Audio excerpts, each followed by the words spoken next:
आज की बड़ी खबर लेकर हाजिर हूं मैं आपके साथ कुमकुम बिनवाल। बीजेपी अध्यक्ष अमित शाह ने कल छत्तीसगढ़ में बीजेपी विधायक भीमा मंडावी की हत्या को लेकर बड़ा बयान दिया था। आपको याद होगा, कल अमित शाह ने कहा था कि विधायक की हत्या में राजनीतिक साजिश की बू आ रही है, इसीलिए मुख्यमंत्री को इस मामले में सीबीआई जांच करानी चाहिए। अब इस मामले में एबीपी न्यूज से एक्सक्लूसिव बातचीत में भूपेश बघेल ने अमित शाह को जवाब दिया है। भूपेश बघेल कह रहे हैं कि साजिश तो झीरम घाटी में हुई थी और इसकी फाइल एनआईए ने दबा दी। भूपेश बघेल ने कहा था कि वो विधायक मंडावी की हत्या की हर जांच के लिए तैयार है।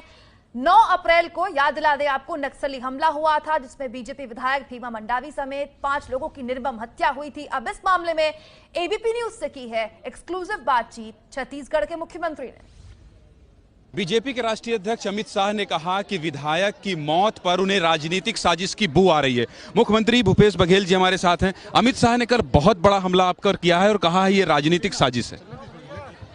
देखिए, पहली बात तो ये है कि झीरम घाटी में एनआईए ने जो जांच की थी, फाइनल रिपोर्ट सबमिट कर दी थी। हम एसआईटी गठन करके जांच करने की मांग की थी, लेकिन केंद्र सरकार ने वापस किया नहीं है। तो सबसे बड़ा राजनीतिक साजिश तो वो था।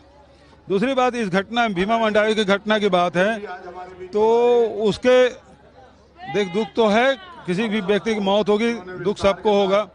लेकिन दुर्भाग्य ये है कि अभी ये लोग जिस प्रकार से बात कर रहे हैं, क्योंकि पूरी सुरक्षा दी गई थी, उन्होंने खुद वापस किया है, उसके बाद भी जांच करना चाहते हैं, तो हमें कोई एतराज नहीं है। लेकिन आचार संहिता लगा हुआ है और आचार संहिता लगे में सरकार को अपने तरफ से कोई घोषणा नहीं कर सकती। यदि कुछ चाहती है तो फिर निर्वाचन आयोग से सहमति लेनी पड़ेगी। और 9 तारीख की घटना है, हम 10 तारीख को पत्र लिख दिए हैं कि हमें न्यायिक जांच करने की अनुमति दी जाए, घोषणा करने की। हम पीछे भागने वाले नहीं हैं, न्यायिक जांच करेंगे और उसके अंडर में जांच एजेंसी भी करेंगे ताकि दूध का दूध और पानी का पानी हो सके। सर, अमित शाह कह रहे हैं आप तो डर गए, भूपेश बघेल सीबीआई से डर गए, इसलिए उसको प्रदेश में नहीं आने दे रहे हैं। सीबीआई की प्रतिबंध रमन सिंह की सरकार ने 2012 में किया था, राज्य सरकार ने प्रतिबंधित किया था। हम तो केवल ये है कि भारत सरकार में भी गजट नोटिफाइड हो जाए, ये पत्र हमने लिखा था। अमित शाह जी इतना झूठ बोलेंगे राष्ट्रीय अध्यक्ष, इसकी कल्पना मैंने नहीं की थी। इतना बड़ा झूठा कि ऋण माफी के बारे में भी गलत सलत बयान नहीं कर रहे हैं, चावल के बारे में गलत सलत बयान कर रहे हैं हम।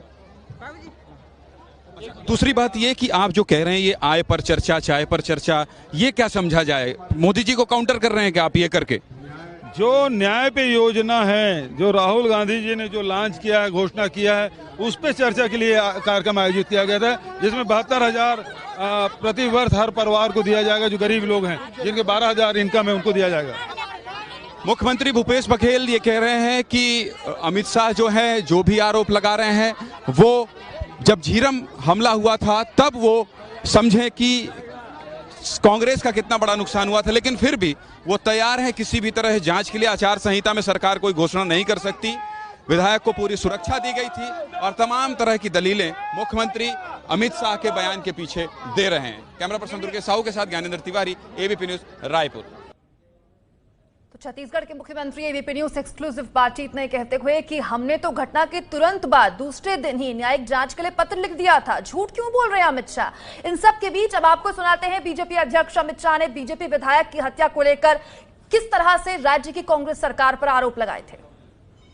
मैंने देखा भीमा मंडावी के हत्या की जितनी डिटेल बाहर आती जाती है, उसका जैसे जैसे अभ्यास करते हैं, ये कोई सामान्य घटना नहीं लगी। इसके अंदर एक राजनीतिक षड्यंत्र की बू आती है। भीमा मंडावी की पत्नी ने भी मांग की है कि इनकी हत्या की जांच सीबीआई को सौंपनी चाहिए। और मैं आज इस सभा के अंदर राज्य के मुख्यमंत्री को कहना चाहता हूं कि अगर आपको कुछ छुपाना नहीं है, आपको कुछ छुपाने के लिए नहीं है, तो भीमा मंडावी की हत्या की जांच सीबीआई को देकर एक न्यूट्रल जांच करा दीजिए, तो दूध का दूध, पानी का पानी।